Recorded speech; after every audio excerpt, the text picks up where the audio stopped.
to suffer, physically or mentally, from pain or distress. If this is the definition of hurt, why would anyone go actively searching for it?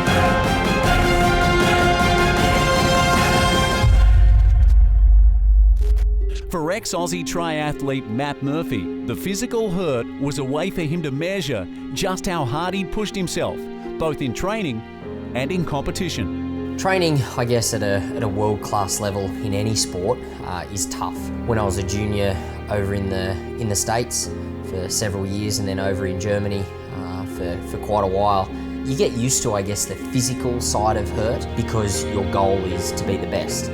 When injury cut Matt's international triathlon career short, he was forced to return back home to the Central Coast from his team based in Germany. During these times, Matt experienced the mental side of hurt. The emotional position that you're put in when you've trained for something and you actually can't pull it off because you're injured. That's probably harder than the actual physical side of it. Once home, Matt built up a successful personal training business. This was a rewarding experience, being able to help people turn their lives around in the way of fitness. But he missed the hurt and the competition of being a triathlete.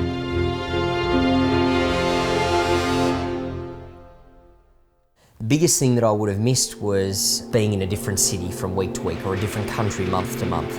Not having a winter for 3 or 4 years was pretty nice as well, and having the winter here for the first time, it was like, well, this is weird. Normally I'm in Europe or I'm in the US experiencing the sun. So that was, I guess, the hardest thing of not having the continual summer and having all those different things thrown at me all the time, where I was just stuck in the one place with my training business. After a few years away from triathlon and without the constant miles on his growing legs, Matt's body began to repair itself, and he started once again to look for events that could feed his competitive drive. At the same time, obstacle racing, a sport experiencing huge success overseas, had hit Australia. It's funny, if I hadn't started the personal training business, I don't think that I would have got into obstacle racing. I used the first Tough Bloke challenge that was ever held in Australia as an event for the personal training business that I had. Everyone that went loved the event, and I ended up with the win as well. So from that point onward, it was like, wow, I do well at these events. I like taking all my clients to them because they really enjoy them. And 5 years on, 6 years on, I end up over in Vermont for the Spartan Race World Championships and finished second behind Hobie Cole. So I guess I was pretty happy. Obstacle racing continued to grow in Australia. This gave Matt even more reason to reconsider his career as a personal trainer. I've been a personal trainer for sort of that 6 to 7 years, and I missed, yes, the professional sports side of things, but I was also hungry for something else. First of all, I guess I thought, how good would it be to up the ante with the personal training side of things and more possibly run a retreat or something along those lines, where you don't just train someone for a year 1 or 2 times a week. The idea was to train them for a week or 2 where they live in and they learn all these little things that I used to do as a professional athlete. But then that thought process moved into, how good would it be to be able to train with all different professional athletes, and then I would have all these tools that all these athletes have that aren't just from triathlon, whether it's running, whether it's wrestling, whether it's UFC, boxing, tennis, it wouldn't matter, because I'm gaining all this knowledge. And then I thought, well, if I'm hungry for that knowledge, maybe a lot of other trainers are hungry for it. But then I also thought maybe the public's hungry for it. Matt approached a local investor, Adam McDonald, to pitch some of his ideas he had for a TV show. One of the ideas got Adam's attention immediately, but he thought it needed a little work. Matt and Elise approached me to invest in a TV project that they wanted to do overseas. It was an awesome idea, and TV was something that I was interested in investing in. I had some good contacts with a lot of the sporting teams and associations through my businesses in Australia, so we decided to run a series that was similar to what they wanted to do, but a little bit more suitable for our market and our budget. With the money for the project now secured, Matt and his wife Elise set about planning their adventure of a lifetime. I guess it's a pretty big deal just to go on something that might work, but there's probably a chance that it won't work because it hasn't been done before. But that's pretty much what Elise and I did. We just decided to go and give it a crack and see where it lands. The newly wedded couple headed over to the USA for their honeymoon.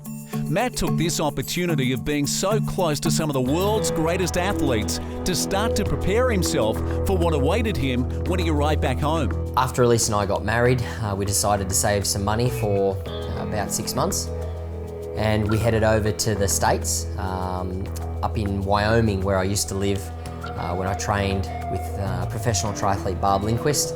We stayed with her and her family up in the mountains, getting some altitude training and actually starting to get back into some good miles, not only in the snow and skiing, but training myself to prepare for what was going to hit me when I got home. Matt was curious to see just how very different types of athletes train. So he managed to lock in some time with obstacle racer Hobie Call, crossfitter Chris Spieler, free soloist rock climber Alex Honnold, and ultra marathon runner Lisa Batcham-Smith. I started to get all these golden crumbs from these professional athletes. If those pieces can, I guess, teach someone at home to be a better version of themselves, I was over the moon that, I could potentially be getting that information out to people, and I thought that was pretty cool. While Matt and Elise were still overseas, Adam McDonald was busy getting the elements ready for the adventure that would take place back home.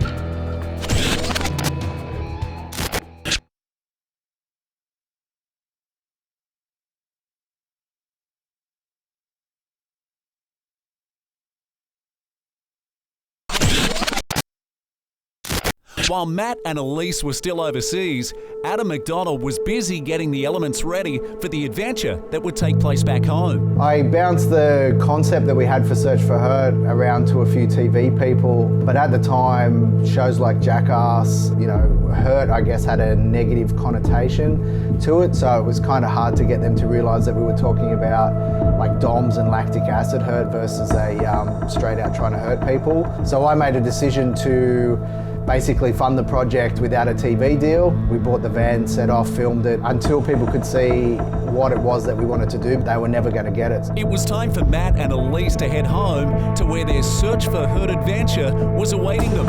It was pretty tough to say goodbye to the States. Both Elise and I love the snow. Elise was really finding her ski legs, so that was maybe even a little bit harder for her to leave. But we were both pretty anxious, I guess, to start the new adventure and see where it would take us. The adventure began with a trip down to Victoria. With nerves running high that he may sustain another serious injury, Matt took on the Tough Bloke Obstacle Challenge. He trained with AFL team the Richmond Tigers before heading up into the Victorian Alps to take on the Bike Buller mountain bike race. Matt's early training in the USA had paid off. He completed his first Victorian leg injury-free, although other parts of the journey weren't quite going to plan. The first week of Series 1 of Search4Hurt was pretty scary. The van had a cataclysmic, breakdown that wasn't ideal. We'd only had it for, 6 days, and it got to the point where it was unfixable. I also broke Adam's bike at the Bike Buller Festival. So it was starting to rack up some zeros, which was pretty scary, and that was only in the first week. So we still had 5.5 months of filming to go, and I dare say that Adam was starting to get pretty anxious himself. The crew arrived back in Sydney to take on the Men's Health Urban Athlon and the Sydney Triathlon. There was also a training session with Australian CrossFit Games athlete Chad McKay. It was during these events that Matt started to truly feel pain in his ITB. First time back in a triathlon for, I think, about 7 or 8 years. And the dreaded knee pain started to come back that I experienced in some of the triathlon days. It wasn't ideal going into, I think we were around halfway point of filming, and my knee was, starting to get pretty messed up. Tough Mudder was coming to Melbourne to make its debut in Australia. Matt couldn't resist and headed straight back down to Victoria to compete. Making the most of the trip, he locked in a training session with the Melbourne Rebels Super 15 rugby team and to take on the Marysville to Melbourne Adventure Race. It was halfway through this grueling event that Matt's developing ITB issues really hit home. Marysville to Melbourne was pretty tough due to that it was the second all-time event that I'd ever had to pull out of, not only within the Search4Hurt series, but of all time. And to add to, obviously, not only the physical pain, but the emotional dilemma that we've got a TV show to film that's all about getting hurt by different athletes in a physical environment, now my body actually can't complete an event. Yeah, I remember it was a Sunday and I got a call from Matt at about the time that he should have been halfway through the Marysville to Melbourne race. So knew something wasn't good. Turned out that he was injured. We decided to make the call to fly him back, put everything on hold and assess the injury to see if we could continue on with the show. After some advice from the medical team and Matt's assurance that any running under 5 kilometres was bearable, the call was made to continue on with the series. But some endurance events had to be dropped. By removing North Face 100 and the Manly Soft Sand Marathon and events like that, it was going to be less events but more training sessions. It meant that Matt could still produce his content. People responded very well to the training sessions that Matt was in, and he could still do that even though he couldn't run. This decision kept the project alive, but would the sudden change in format affect its success?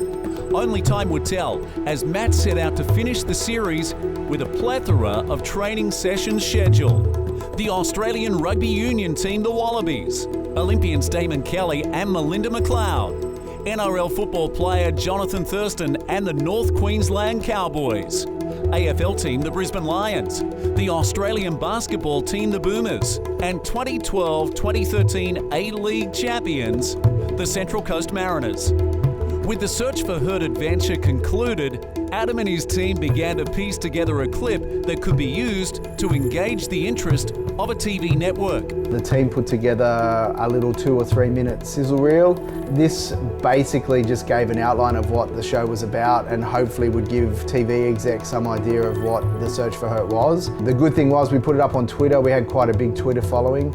Jason Bennett, who had a show on ESPN and worked for ESPN in the US, he saw the clip and made contact. On May 26, 2013, it was announced to the world that the Search4Hurt was about to begin.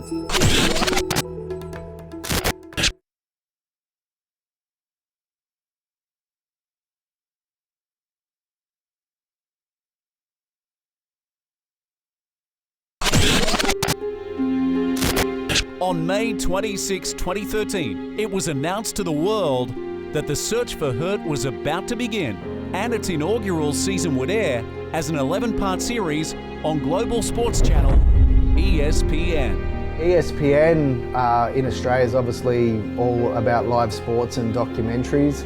I guess it was the first thing of its kind that they were putting on TV, so they were taking a punt on us, and we were taking a punt on them. And the punt paid off. In its first season, Search4Hurt was a huge success, leading viewer numbers in key demographics for ESPN. It wasn't long before the hit new TV series would be generating buzz and negotiation talks for Series 2 began.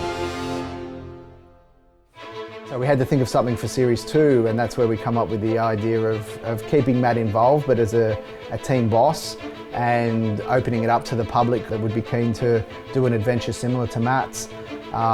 We had to be mindful that Matt now had a career with Iron Edge, so his time was going to be limited, but we created a role for Matt where he would do more of the preparation and training for the guys versus actually having to get to an event. The new format was given the green light by ESPN, with the series to increase from 11 to 16 episodes. Then the cattle call was made for the public to send their audition tapes. After analysing the candidates, 6 males and 6 females were selected to take part in Hurt Camp, which saw Matt return to the front of the camera after a lengthy time away. Getting back in front of the camera for Hurt Camp, yeah, I'd been still doing some PT work and, making sure that I'm vocal in front of, a lot of people at one time. And I guess the Hurt Camp was partly, my idea, so I guess I knew how I wanted to pull it off. It was good to be back there, and it was really surreal, I guess, that I wasn't being the one hurt, I was dishing it out. Hurt Camp saw the contestants physically and mentally tested over a 24-hour period, all while being filmed. The idea was to find the perfect male and female that could not only be competitive in the country's best endurance events, but also to find athletes that have a touch of star quality and the ability to connect with the viewer.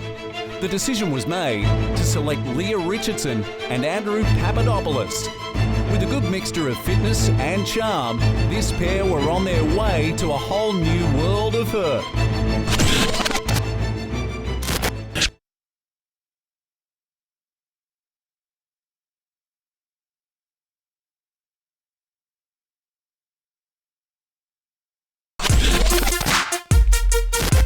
Leah Richardson and Andrew Papadopoulos were on their way to a whole new world of hurt. The series involved 6 events: the Bridge to Beach stand-up paddleboard event, the Mont 24-hour mountain bike event, the North Face 100, GeoQuest 48-hour adventure race, the Townsville Triathlon, and finally, the 24-hour obstacle enduro. The second season would be heavily focused on Pap and Leah training for specific events. But it wouldn't be Search4Hurt without also training with the nation's best sports teams and athletes. Pap and Leah gained an insight into a number of different routines and disciplines, such as training with the Zoo Crew in Queensland, lifting weights with Big Flo, hitting the beach with Christy Jenkins, getting knocked about with New South Wales Surge, fighting their limits with Derek Boyer and Asher Tracy, or learning something new with V8 supercar legend Craig Lowndes. While Matt's involvement in the second series was limited, the buzz from Series 1 was still very much alive. Inquiries were coming in from all over the nation, from sports teams, athletes and trainers, all claiming to have their own workouts and routines that would be absolutely perfect for messing up Matt Murphy. So after Series 1 went to free-to-air and Series 2 was being played on ESPN, a lot of people were seeing Search4Hurt for the first time, and obviously a lot of athletes and sporting teams, because we had so much inquiry from teams and athletes wanting to have Matt train with them. We had to pitch it to Matt to see if he was keen. He loved it, he loved the idea, and it was all systems go from then on. Series 3, well, it's an interesting one. I guess I'd had a hiatus. I've got a full-time job with Iron Edge. So when Adam called and was like, we've got all this interest from big hitting athletes and, we can make it bigger and better than Series 1. Do you think you could pull it off?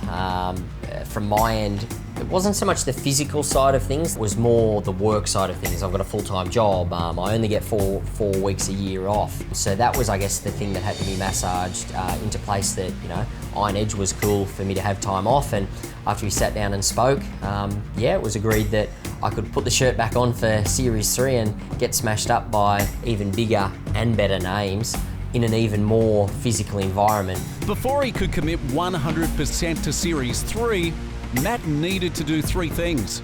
The first was to see if he could still be competitive. With Series 3, obviously I hadn't really done a lot with Search4Hurt since obviously Jack had come along, so now I've got a new family member, the little fella there. Full-time job, so training and trying to race at, I guess, a very high level hadn't really been a priority. Don't get me wrong, still was training, but not quite as much as I was in Series 1.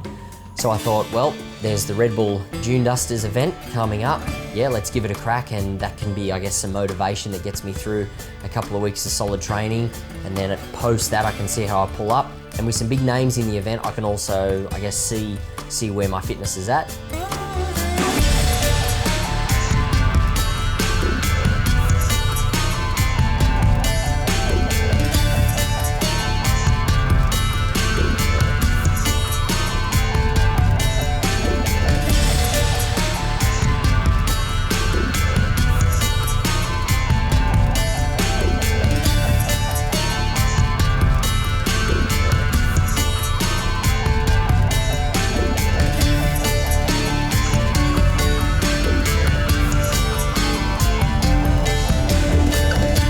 Feeling the lack of preparation, Matt was happy with a top 5 finish with such a strong field.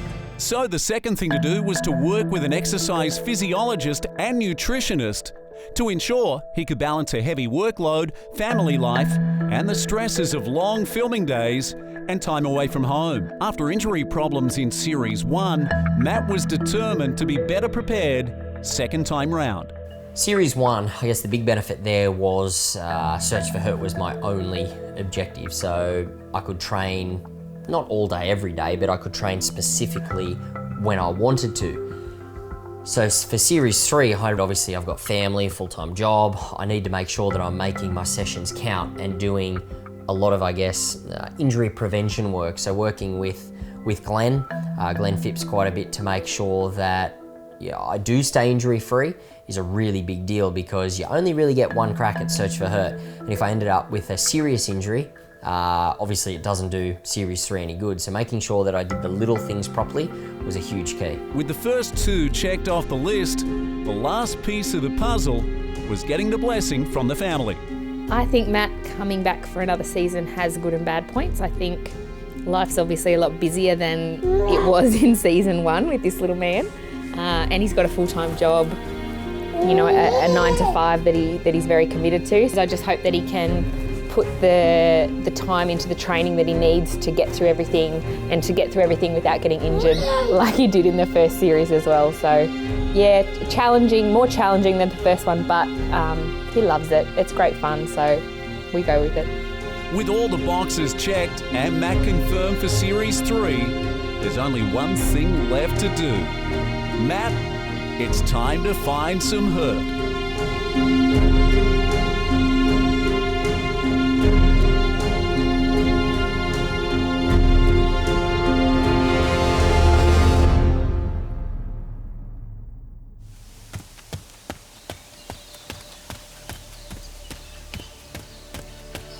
3 years is a long time. And as we know, time changes everything. I always try to stay fit and healthy, even when life does make it hard. And now I have a family to consider, and a great new career that I want to excel in. And the only thing equal in life is that we have 24 hours in every day. What we get out of those 24 hours decides whether we become the best version of ourselves or whether we fall short of our true potential.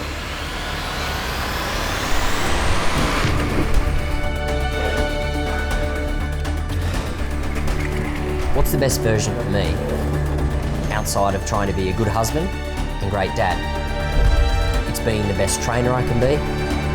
It's being the best athlete I can be, by learning from the best. Search4Hurt has given me this, but 3 years is a long time, and time changes everything. Will my body break down like it did in Series 1? Do I still have the drive to be competitive? Do I still have the energy to continue the search?